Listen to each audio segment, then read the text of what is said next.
આપણી સાથે કોંગ્રેસ નેતા ઠાકરસિંહભાઈ રબારી જોડાયા છે. ઠાકરસિંહભાઈ, નીલમ વાત કરું છું મહામંથન મંતવ્ય ન્યૂઝથી.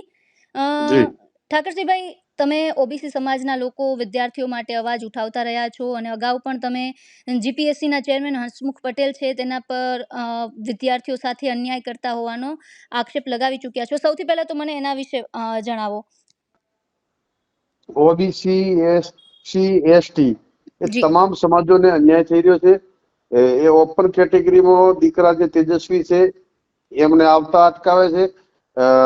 તમામ સમાજના દીકરાઓ પોલીસ ભરતીના મેદાનના ગુણ ગણવામાં આવતા હતા. એ હસમુખ પટેલની સલાહથી એ મેદાનમાં દોડવાના ગુણ કાઢી નાખ્યા, જેના કારણે પણ અમારા તમામ ઓબીસી એસસી એસટી કે તમામ સમાજોના દીકરા જે આ વિસ્તાર બનાસકાંઠા હોય, ઉત્તર ગુજરાત હોય, કચ્છ હોય, સૌરાષ્ટ્ર હોય, જે ગામડાના દીકરાઓ છે, તમામ સમાજો એસસી એસટી ઓબીસી અને સવર્ણ સમાજો એ તમામ સમાજોના દીકરાઓ દોડમાં ફર્સ્ટ આવતા હતા. દોડના ગુણ કાઢી નાખવામાં આવ્યા. આ રીતે તમામ સમાજોને પતાવવાના કાવતરાઓ કરી રહ્યા છે. અને હું આક્ષેપો નથી કરતો.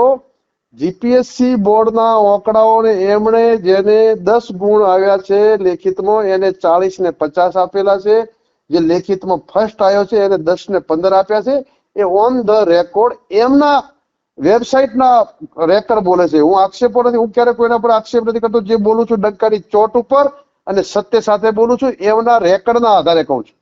ઠાકરસિંહભાઈ, અત્યારના જે અમારા અંગત સૂત્રો કહી રહ્યા છે કે ઠાકરસિંહ રબારી ઓબીસી સમાજના લોકો અને વિદ્યાર્થીઓને ન્યાય અપાવવા આગામી સમયમાં અનશન પર ઉતરી રહ્યા છે.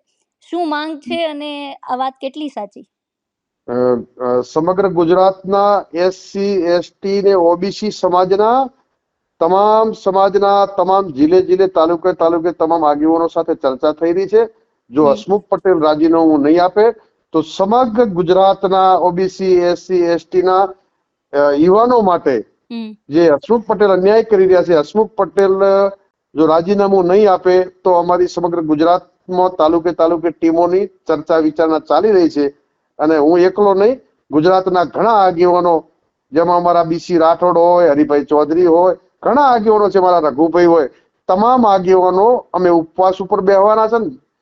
એ આખા સમગ્ર ગુજરાતના જેને પણ આમંત્રણ આપું છું કે તમને ઘણા સમયથી અન્યાય થઈ રહ્યો છે, એ હસમુખ પટેલને હટાવવા માટે અમે ઉપવાસ ઉપર ચોક્કસ બેહવાના છે. જો ન્યાય નહીં મળે તો ટૂંક સમયમાં એની રણનીતિ તૈયાર કરી અને ગાંધીનગર ખાતે અમે ઉપવાસ આંદોલન શરૂ કરશું. ઠાકરસિંહભાઈ, તારીખ પણ એવી અંગત સૂત્રો કહી રહ્યા છે કે 15 ઓગસ્ટની વાત સામે આવી રહી છે.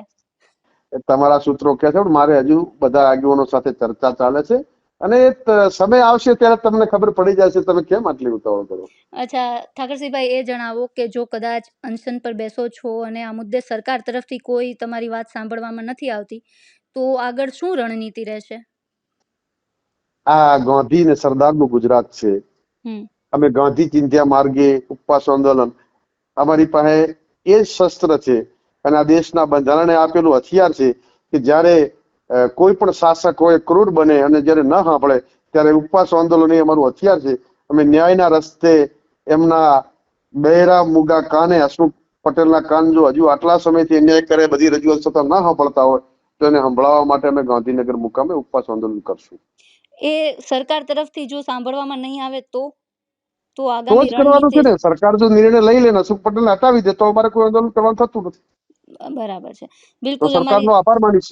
બિલકુલ ઠાકરસિંહભાઈ, મારી સાથે જોડાયા, તમામ માહિતી આપી તે બદલ આભાર આપનો.